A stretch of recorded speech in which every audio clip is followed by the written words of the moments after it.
Okay, so today we're going to be talking about proteins. And I know this is a question a lot of people have. They want to know, what is a protein? Why is it so important? Why is everyone always freaking out about proteins and chugging protein drinks at the gym? And those muscle milk guys seem like they can just, chug a whole gallon of it. Why do they do that? We're going to talk about that if you need to do that. Since none of our bodybuilders are on here, I think we're okay, and we don't have to go into too much of the protein powders and all that. We will a little bit, but not much. So we're gonna hop right in. But we want to start with first talking about your whys. How are your whys going? Do you know your why? Have you been keeping it front and center? Have you been referring back to it when you've been challenged? Let's talk a little bit about that. What has been your experience with your whys so far? And you've been able to keep them top of mind. Go ahead, Amy. I have a reminder on my phone, and I thought, it's usually like afternoon, I'm not doing so good. And so I just put it at 1 o'clock. It doesn't fail now. I think it must have been inspired, because every time I'm like thinking something, then I'm just like, no, walk away. And I read something that cravings will leave in 3 to 5 minutes. So just distract yourself.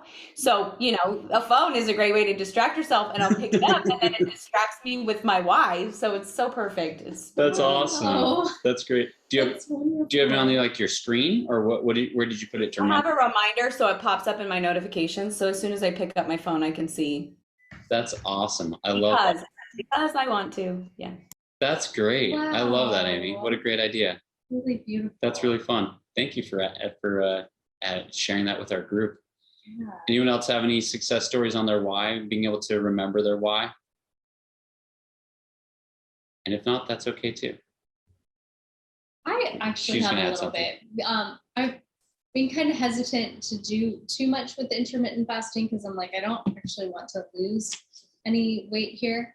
And so I was like, okay, well, if it can help with my blood sugar, though, I thought if that can maybe help with my energy, because I think I shared with you guys, my why is really to help with being able to feel energized, so I can actually talk to my family and enjoy being with them. And so I'm like, okay, well, maybe if I do more with intermittent fasting to help with my blood sugar, that can actually help with my energy. And so it's given me some bravery to dabble in it more. And I've definitely cut out the eating after dinner, and that has been something that hasn't been as much of an issue in the past. But it was the midday and mid-afternoon snacking that was like, oh, I can't take away my snacks. She likes her snacks. But I've done a lot less, and I've been a lot more mindful.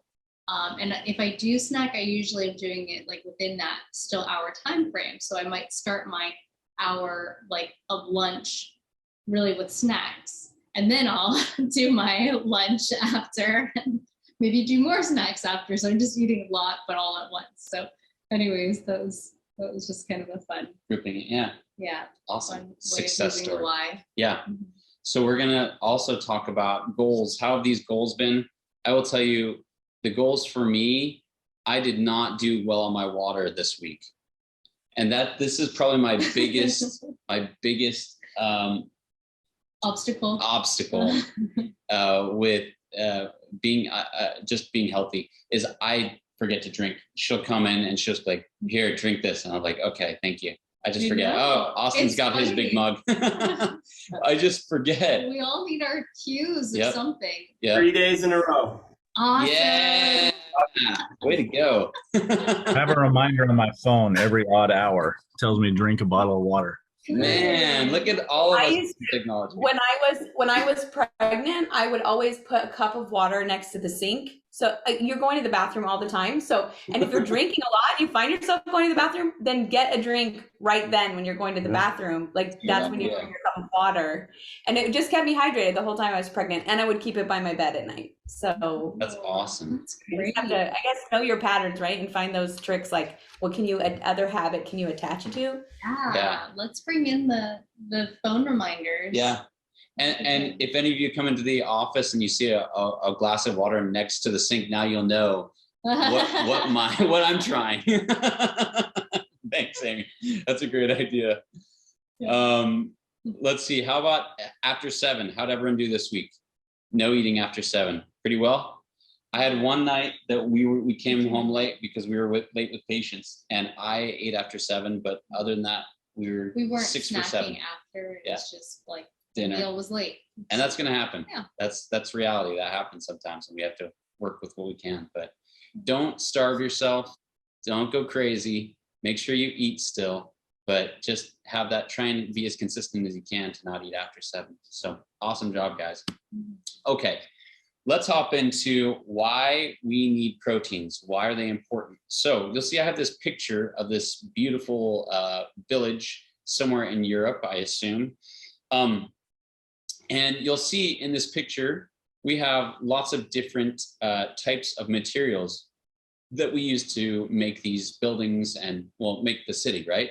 So we've got stone, we've got cobblestones on the street, we've got bricks on the, buildings. We have this lattice structure and, some type of stucco going on the top of the buildings. We have metals. We have all these different structures or building materials that we use to make the whole city. This is what your proteins are. I want you to think of proteins as each individual building block. So one of those, one of those cobblestones, that's a protein. A brick in this building is a protein. That's what I want you to think of proteins as. So in your body, those little teeny pieces, those little building blocks make up your blood, your muscles, your bones, your skin, cartilage, tendons, ligaments, makes up all of your structure is made up of proteins. Even the things, remember how I was talking, even like the fat cells that we were talking about last week, where we were talking about the phospholipid bilayer at the outside. Those are still proteins, right? They're just a different type of protein. So your whole body is made up of proteins. So if you don't eat proteins, if you don't get them in your system, you can't rebuild. And we're gonna talk a little bit more, I'll talk about that in just a second, how much rebuilding we do every single day, that if you don't get enough protein in your system, you can't rebuild. I wanted to make a little note. Tendons, ligaments. So tendons and ligaments are made of proteins, but eating proteins generally doesn't stimulate the repair of these two, which is important because it's they're really main connective tissues for our musculoskeletal system, right? So I wanted to talk a little bit about this. So rebuilding, this is just a side note because it's part of proteins, but if you want to rebuild tendons and ligaments, a really good way to be able to do that is to use collagen. The reason why collagen is important is because it is our body, the protein that you eat, it actually can't break down that protein into collagen and use it. So having collagen fibers or peptides that have been broken down into smaller pieces still allows you to be able to rebuild the tendons and ligaments and stimulate that growth. So that's just a little hint. This is something that we use to be able to do that when people are having tendon ligament issues, even actually cartilage issues too.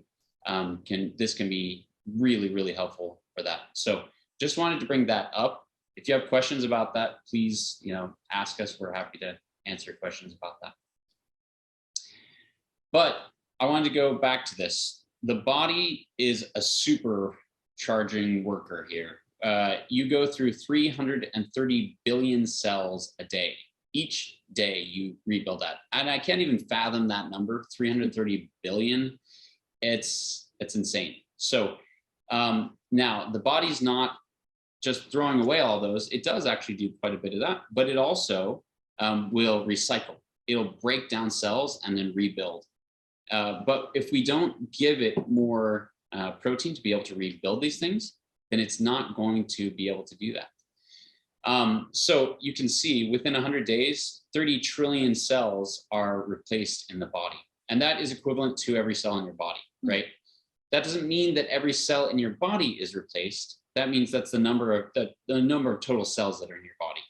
But your body actually goes through a lot of these cells are going to be blood cells. You can see 80% of the cells of those 30 trillion are going to be blood cells. So what's happening there is your immune system, right? Your cells that are helping to support the immune system that are in the blood, they're getting remade. The different nutrients that the blood is carrying, those are going to be depleted, right? And then the cell's going to eventually get worn out and be broken down and replenished, and you're going to put new nutrients back into that blood cell so it can go throughout the body. So that happens within, you know, almost 3 months. You've gone through 30 trillion cells, and 80% of those are blood cells. 13% of those are your digestive tract. Okay, so that's important. Obviously the body puts a high priority on recycling those digestive tract cells. It wants to be able to incorporate the food that you're eating back into the body. And if it doesn't have a healthy digestive, if you don't have a healthy digestive tract, you just can't do that. You can't reintegrate the things that you're eating. The other 7% that are gone through in that 3-month period are all the rest of your cells in your body. And it will just say, okay, we've gotten to the end of this muscle cell and we're going to replace it now. We've gone through the end of this, whatever it is, cell in your eye. Okay, we need to replace that, right? But that's the other 7% that it goes through. Again, if you don't have the protein, you can't replace it. So that's why proteins are so important to us, okay? All right, we're gonna have some fun. We are going to play a little game. This is the Protein Olympics. A lot of people know that these are sources of protein, right? We're going to go through some less obvious sources of protein that maybe will surprise you. I know when I first learned about different sources of protein, it surprised me how high they can be in other foods. But we're going to go through the basics, right? We're going to talk about the biggest bang for the buck, and that is animal sources of protein. It doesn't mean you have to get your sources of protein from animals. It's just that these are very rich, high, dense amounts of protein in these animals, okay? So we are going to have you type in the chat. You all get to guess what you think is 1 through 5 on this. So whatever you think, you go ahead and type it in. Everyone gets to be involved here. Write whatever you think 1 through 5 is. So you know, if you're the winner, whatever you think. If you think it man, fish, that's it, type it in, and we're going to see what our different answers are and see how surprised we are.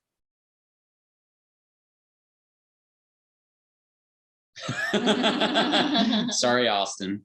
Austin says we should have had this lesson before 7. I know that cheese is looking good, right? Don't turn off your cameras right now, or I know you went to the fridge.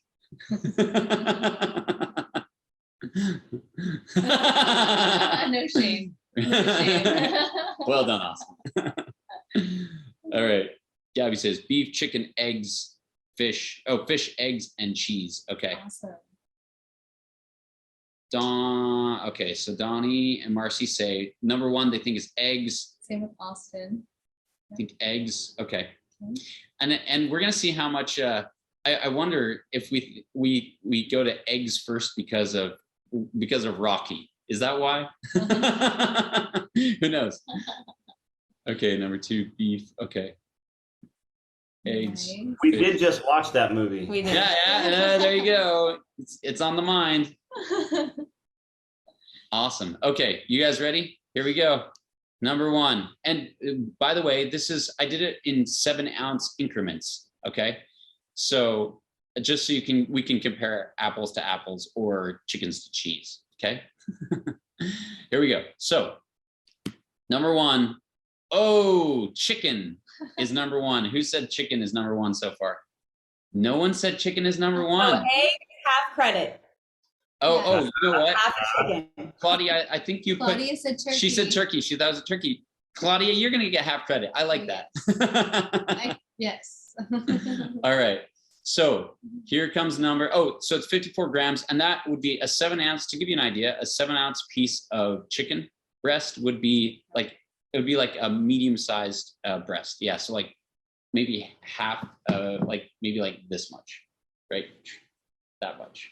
So maybe just the palm. Maybe, yeah, maybe the palm. Yeah, that'd be like a 7 ounce. Okay, so 54 grams. Next is your beef. And I can't even see that, how much it is, because it's covered on my screen. All your So beautiful you guys can faces tell are. So you can tell me how much that is. 51. 51. Thank you. Awesome. Thank you. Okay, number 3, cheese. I know, that's surprising, right? But it's because of, it has a large amount of whey in it. Whey protein is super, super dense protein. And so you've got a lot of whey protein in cheese. Number 4, fish. And Rocky did us wrong, led us astray. Number 5. You should have eaten the beef instead of punched it. Right? I know. Yeah. So number 5 is eggs. And to give you an idea, that's about 2 eggs. So 2 eggs is equal to about half of a chicken breast. Gives you an idea. Okay. Nice. Cool. Good job, guys. All right. Round 2. Ready? This is like the Paralympics, or this is round 2. So this one, I'm just going to have you guess, and I'm just going to have you raise your hand when you think it is this one. So we're going to go counterclockwise, starting with the pumpkin seeds. Who thinks pumpkin seeds has the most protein? And this would be, by the way, it's going to be a half a cup of seeds. Okay. So who thinks pumpkin seeds is number 1? Raise your hand if you think that. No? Okay. Who thinks cashews is number 1? Cashews or almonds? It's cashews. Sorry, I couldn't get a picture of just cashews. It's just cashews. Okay. Austin thinks maybe cashews. Okay. Who thinks the quinoa is number 1? Number 1. Okay. And who thinks sunflower seeds? Claudia thinks that's number 1. Who thinks sunflower seeds is number 1? Okay. Nice. Good job, guys. You ready, guys? Here it is. Number 1 is pumpkin seeds. Isn't that amazing? Yeah. Isn't that a surprising one? I know. Half a cup of pumpkin seeds, 18 grams of protein, which is awesome, because that's more than what you're getting in an egg, 2 eggs, right? Which is kind of crazy. Really, really a high amount of protein. So if you need a good snack that's protein packed and you're struggling to get your protein, half a cup, 1/4 cup, half a cup of pumpkin seeds is an awesome snack. Number 2, there we go. Yep. Cashews are number 2, 13 grams and a half a cup. Number 3, sunflower seeds, 6. So your sun butters, this is something I eat almost every day. I love sun butter on apples. It's one of my favorite little treats. Number 4 is obviously quinoa. Now, quinoa is obviously a lot lower than the others, right? 4 grams. But considering what we eat quinoa with, or what we eat it as a substitute as, a lot of people would eat potatoes. They would eat white rice or something like that. This is an awesome way to get in your proteins, and also it also acts as an antioxidant. So it's really great option for you. Quinoa is a great option for swapping out your potatoes or your rices, right? All right, and then I got one more round. So in America, we like to watch the Olympics, and we don't really pay attention to the World Championships, which Europe pays attention to. So this round is things that we might not pay attention to, these proteins, right? Our proteins we might not pay attention to, but they are good sources of protein. So I'll tell you what each of these is. I'm going to start up on the top right. We're going to go counterclockwise again. That's peas. Then next is black beans, buckwheat, and finally we have chickpeas. Okay, so you might recognize buckwheat. We did our buckwheat recipe this last week. If you had a chance to do it, if you didn't, it's still up, so you have a chance to do that. But so let's go through these. Let's start with. Okay, let's do the same thing. Raise your hand if you think peas is the highest out of these 4. Peas, okay. You got one, Preston. Okay, how about black beans? Black beans, okay. How about buckwheat? Good job, everyone. Oh, Claudia. Love that. Okay, cool. And then how about chickpeas? Chickpeas, okay, cool. Are we ready? Some of you got this one right. Here we are. Boom. The black beans. Black beans, 8 grams and a half a cup. Number 2 is our chickpeas, 5 grams. Number 3 is our peas.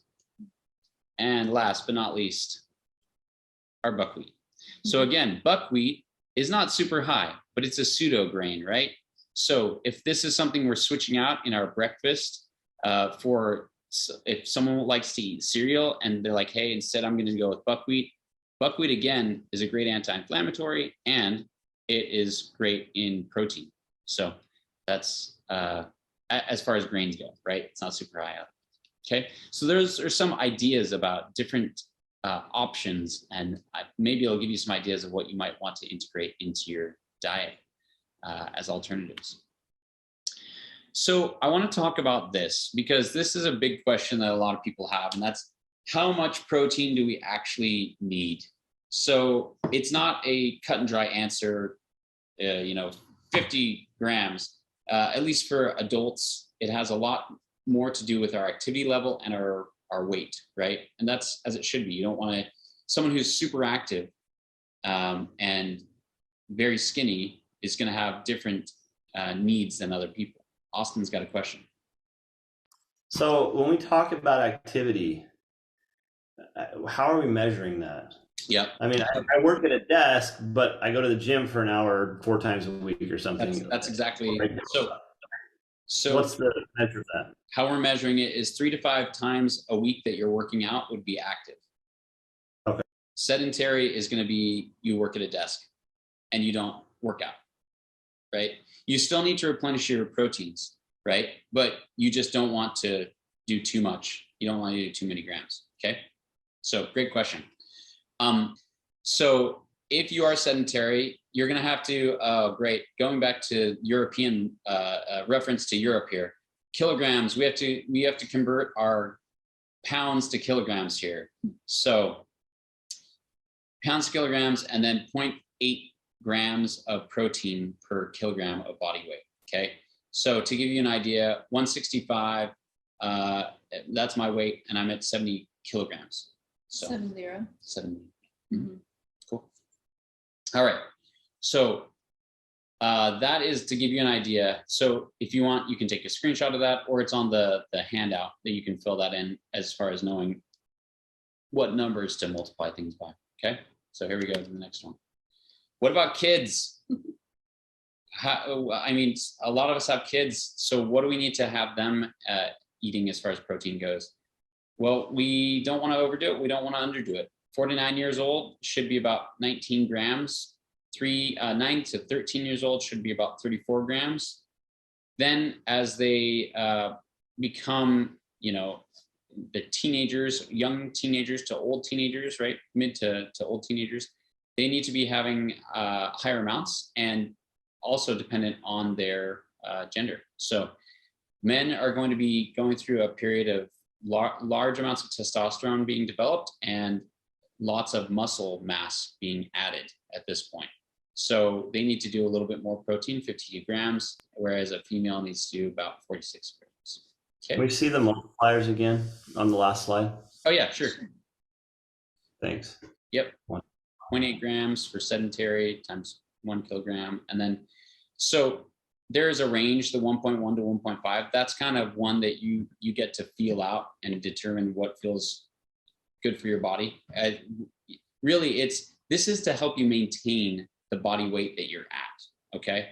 So if you want to lose body weight, body mass, we're gonna talk about that too, but this would be the amount that you'd want to be eating if you want to maintain your body weight, okay?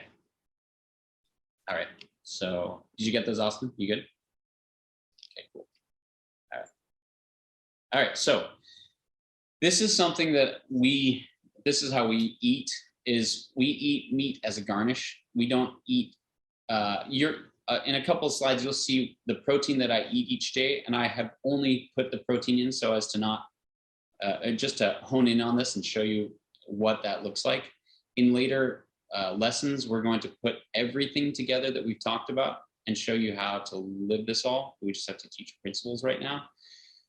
But how we eat is we use meat as a garnish. So it's not the main attraction. It's not the huge thing that takes up the biggest part of our plate. It is usually we separate it between lunch and dinner, or even breakfast, lunch, and dinner. And it will be a smaller amount of the meal. But it is definitely part of our meals, right? Crystal's going to talk a little bit about this. If you think of kind of like Chipotle, right? And you get the bowl, like, you know, whatever type of bowl you're getting, and then they just do some of the meat on top. That's kind of the idea, is that, you know, you've got some grains, you got some veggies, and, you know, like some of the other, you know, toppings and all. And then you've got, this is just one of those extra toppings. So where we got this concept, one, it was just as we were moving more into understanding more about proteins in general, like in our schooling. But even if you think of a lot of the different faiths, like world religions and all, many have limiting or even an abstinence of meat. So like Buddhism, Hinduism, even like Adventist, and then like there's what's called the Word of Wisdom, and that they talk about eating sparingly. So there's this idea of just being mindful of how we bring in meat into our lives. And so this is just a nice way of being able to say, all right, I can actually have meat if I feel like that is something that really works for my body, and that my body might need, but it doesn't have to be, like Joel was saying, the main staple for every meal. So, yeah. Yep. And yeah, as it says here, if we plan our meals well, we don't necessarily have to eat meat even every meal. Something that we tend to do is I'll cook like a few chicken breasts for the week, and just kind of chop that up into small pieces so that it can be kind of that Chipotle style throughout like every meal, or with a few of the meals each day throughout the week. So we just, kind of have a stockpile of that. Yep. So it's easier meal planning. So use it to flavor your food rather than being the main attraction. Yeah. That's what would be our suggestion. Okay. All right. So this is a breakdown. I wanted to show you what a sedentary type of eating plan would look like versus someone who's active. Okay. So I used me as an example, 165 pounds. Oh, one other thing that I did not mention. People over 50 years old should actually increase their protein intake. Even if you're sedentary, you need to increase it, because you go through a period in your life where you'll actually start to, your muscle will actually start to get eaten. It's a normal process that happens.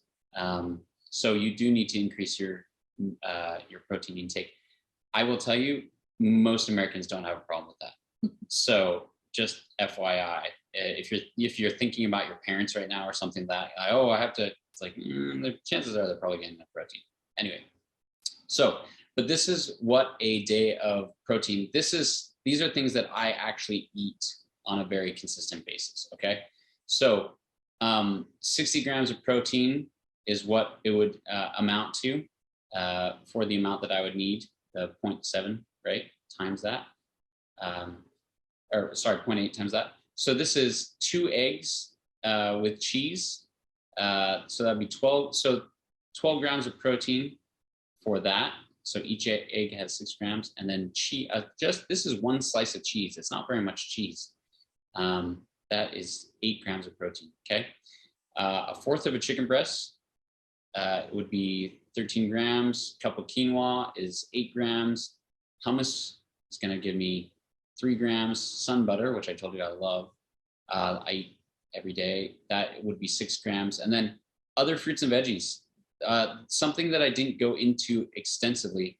Each vegetable or fruit you each day is going to have, is going to have some small amount of protein. That's just the makeup of veggies and fruits. So fruits and veggies, you will get protein from those.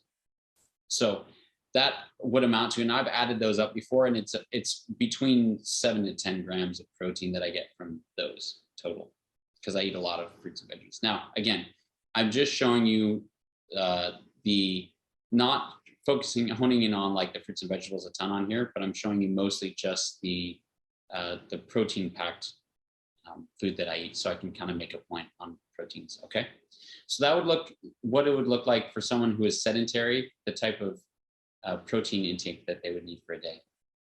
If you are more active, and we're talking about, like I said, between 3 and 5 days a week that you're working out, same assumptions, 165 pounds, under 50 years old, you're going to be eating closer to 105 grams of protein. Okay, so what that looks like is, now notice I kept all the same foods, I just added.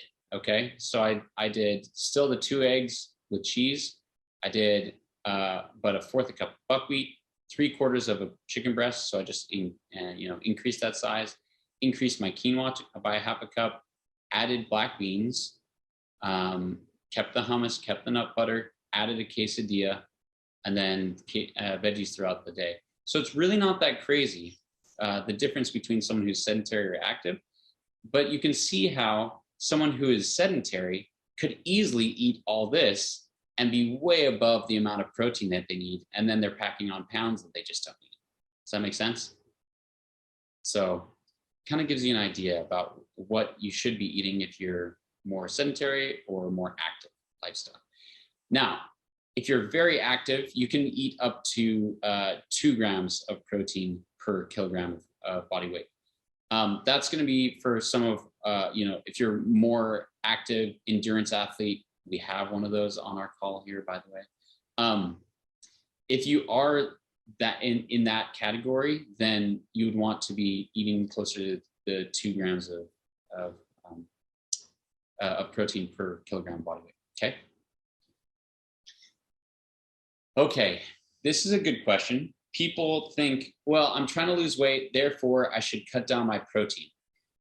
Actually, that's not the correct mindset. If you're looking to change what your body composition is, a better idea might be to do intermittent fasting.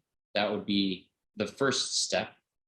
You wouldn't necessarily want to decrease your intake unless, let's say this, what if you are sedentary and you're eating 1.5 grams per kilogram body weight? Absolutely, you'd want to decrease it to the 0.7, I'm sorry, the 0.8, right? But if that's not the case, and hopefully if you're wanting to lose weight, you'd actually get up to the place where you're saying, okay, I'm going to work out more, therefore I'm going to keep my protein at the level that it's at. The problem with, if we decrease our protein intake, what we lose also is lean muscle, okay? And when we lose lean muscle, we lose the ability to burn fat, because muscle is much more metabolically active. It needs a lot more energy to stay active than fat does. So if you lose muscle, it loses the ability to actually be metabolically active and burn through the energy that you're trying to burn off when you're trying to lose weight. Does that make sense? Yeah? Okay. Yeah, any questions? Like, are things making sense? Do we need to go over any point in particular again? Doing all right? Okay. Okay. Cool. So what the goal should be is let go of unhealthy fats, right? And do that through exercise and taking out your simple carbs, your junk carbs. Let's get rid of those and keep your protein high and increase your exercise. Okay. Lots of people want to know, okay, I have to cut down everything because I'm going, I want to lose weight. Nope, that's not the idea. You actually don't want to decrease your protein. You want to decrease your carbs, your simple carbohydrates, and exercise. Okay. So it's not necessarily focused on calorie counting. Nope. It's just more increasing the protein, increasing the healthy fats. Yep. And then reducing the simple carbs. Now, the last thing that we want you guys to do from this lesson is to be like, oh crap, now I have to measure out all my food and it has to be in perfect proportions and I have to count my calories. That's not the point of this. Why I did that, why I showed you what it looks like, is because I don't want you to have to do that. I don't want you to have to always go through and say, oh, this is, if you do it for just like a week or two, to say like, oh, okay, that's about this much. I know that I'm getting the right amount of protein, where you can look at it. You'll be able to get adequate amounts of protein, the right amount of protein, just by doing a little bit of being aware of what those portions look like. But please don't hyper focus on calorie counting or even portion control or portion size. It's using these as an example. A template, right? To plug in your own preferred proteins. This is not Jenny Craig. We're not calorie counting, okay? All right. What if you can't get enough protein? Sometimes people will struggle to get enough protein, or they just don't feel like they can get enough for them, or their kids won't eat meat or whatever, which is, again, fine. If you can get them to eat other things too, great. If you can't, there are great protein options. You notice we talk a lot about doTERRA. We really like doTERRA products. They're a really great, they make a lot of great products. This is a great vegan option that they have. They also have a whey option. We especially like this because it doesn't have sugar in it. And a lot of the different protein drinks, they actually have sugar in it. Yeah, to make it more palatable or whatever. Yeah. But yeah, these taste good and they don't have sugar, which is nice. So if that's something that you're like, oh, I just don't know how I'm going to get my protein, then this can be a good option. Or I would suggest, if you are going to be working out a lot and you're going to be increasing the amount of protein that you need, then it's not a bad idea to do some protein drinks and look like one of those gym guys. That would be good. So with that said, though, this is like, in terms of flavor, it's good in like a smoothie. If you're just doing the shake with like milk and this by itself, it won't really taste like much. No. So we don't want to misguide. False advertising. I have a question. Yeah.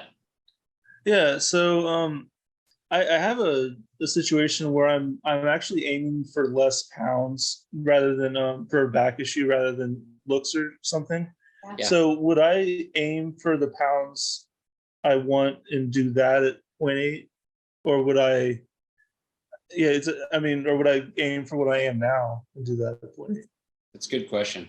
So you would so if you want to decrease, are you asking me how much protein you should intake for that? Yeah, like is that like if I do the calculation at right now I'm like 215. So if I do the calculation at that, am I just going to stay at 215? So what I would do is I would probably go on the lower end of your protein, right? I would go on the lower end of that 1.1 to 1. What was it? 1.1 to 1.5. I would go on the lower end of that, but I wouldn't go lower than that. You wouldn't want to go into the 0.7, 0.8 per kilogram. Then you'll be hungry. Okay, gotcha. Yeah, because you want to make sure you're, and again, you don't want to lose muscle mass, because muscle mass is what's going to help burn the fat. Okay, yeah, that makes sense. Because it's more metabolically active. Does that answer your question? Yeah, I guess, and I just wouldn't want to gain muscle because that would make me weigh more. But it would give you structural strength. It would actually. Okay, yeah. It would be a good trade-off, because if you gain muscle, you will gain weight, but it will also be stronger and structurally more sound. Okay, that makes sense. But you'll lose the non-productive weight, right? Yeah, okay. Does that make sense? Awesome. Yeah, thank you. Yeah, really great question. Yeah. Cool. All right. Keto. Everyone wants to know, should I do keto? Should I not do keto? So keto, yes, do it if you are diabetic or pre-diabetic. Now, let me rephrase that. Type 2 diabetic, right? Not type 1 diabetic. If you're type 2 diabetic or pre-diabetic, then this might be a great solution for you to lose weight quickly, right? Now, I see keto as a short-term solution, but it's a really good short-term solution. It can be a very effective short-term solution to allow you to lose weight really quickly. But there have been so many studies, and I've talked to so many patients that have told me they just can't do keto long-term. It's just not sustainable for them. And for those of you, I'm sure most of you know, keto is the same as Atkins. It's just high amount of meats that you're eating, almost strictly meats, right? Very low amount of carbs, okay? If you are going to do it, I recommend that it's a short period of time. And then once you get down to your desired weight, then you transition back to your normal protein intake and reintegrate fruits, veggies, healthy grains, things like that. Okay, so that's what I would suggest as far as keto goes. Okay. All right, amigos, that is what we have for this week as far as proteins go. So here are the weekly goals. So try 3 new plant-based proteins, and maybe you've tried them before, but maybe they're ones that you just haven't integrated recently, right? I'm sure we've probably all had pumpkin seeds at one time or another, but if you just don't eat pumpkin seeds often, see if you can, eat some pumpkin seeds, fourth a cup, half a cup during the day, and see if that fills you up a little bit more, or add them to a soup. That's what she likes to do. She'll add pumpkin seeds to soup, or what we're gonna say. Or even like I put it on the buckwheat. So he does the sunflower seeds. I do the pumpkin seeds. Yep. Or like on top of, again, like the Chipotle bowl type of thing, or people call it Buddha bowl. Like if it's basically just, you've got a grain like the quinoa with the veggies, so lettuce, some sauteed veggies, and then I'll add the pumpkin seeds in. So that's just a nice way to have like a little bit of a different flavor, a little bit more crunch. So yeah, cool. That's these are just some ideas. Yep. And then here's the personal goal, is calculate how much protein you need. That doesn't have to be the personal goal. That was a suggestion, right? That can be something that you use to say, okay, cool, this is what I'd like to do as far as making my goals. Do we have questions that maybe we feel like we didn't answer, or things that are burning in our minds? They're like, oh man, I wish I knew the answer to that, or things that came up, or. I have a question. Yes. Yeah. So I guess a while back when I was learning about nutrition, I learned about like what makes a complete protein, as far as like having your 27 amino acids. Yep. Does that matter when you're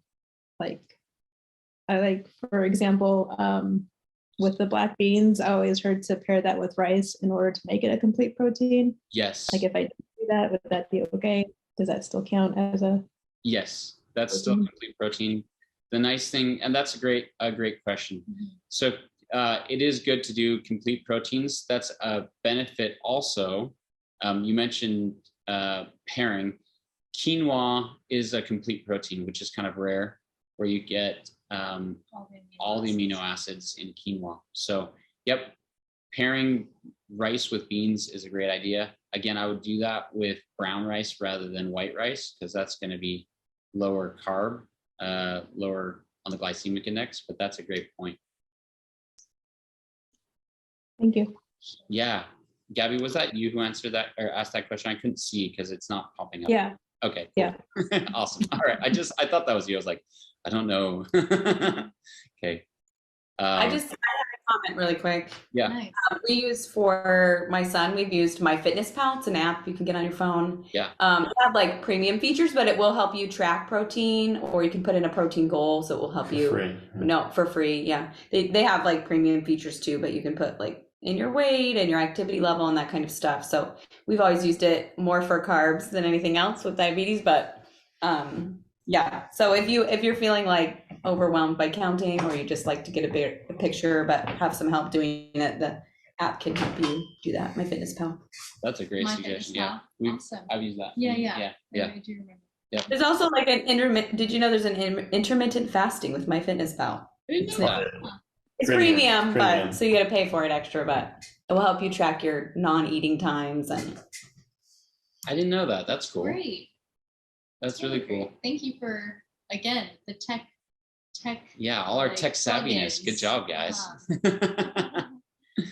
Very nice. Any other questions that we have or comments? Thanks for that, Amy, for adding. Oh, yes, I actually did.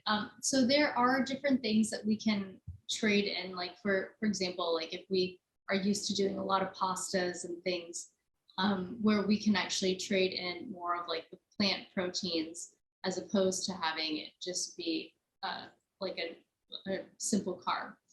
So they have pea protein types of like lasagna things that I just found actually at Aldi, but then they also have like the organic ones that are at like Sprouts, or chickpea based ones, like of pastas and things. So I know that I've had a few patients ask me like, oh, I really love, you know, if it's bread or pasta, there are different options where you can have like quinoa bread or buckwheat mixed. And so anyways, just thought we'd let you guys know that those are options as well. Different ideas. Yeah. All right, everyone. Well, we're excited to meet with you next week. We will be going over fruits, veggies, and grains next week. So stay tuned. We're going to have some good info for you and some helpful hints. And we'll also have our recipe coming out early next week. All right. Awesome, guys. Great seeing all of you this evening. Hope you have a wonderful week, and we'll see you all soon. Yes. Enjoy the protein. Take care, everyone. All right. Good night. Bye-bye.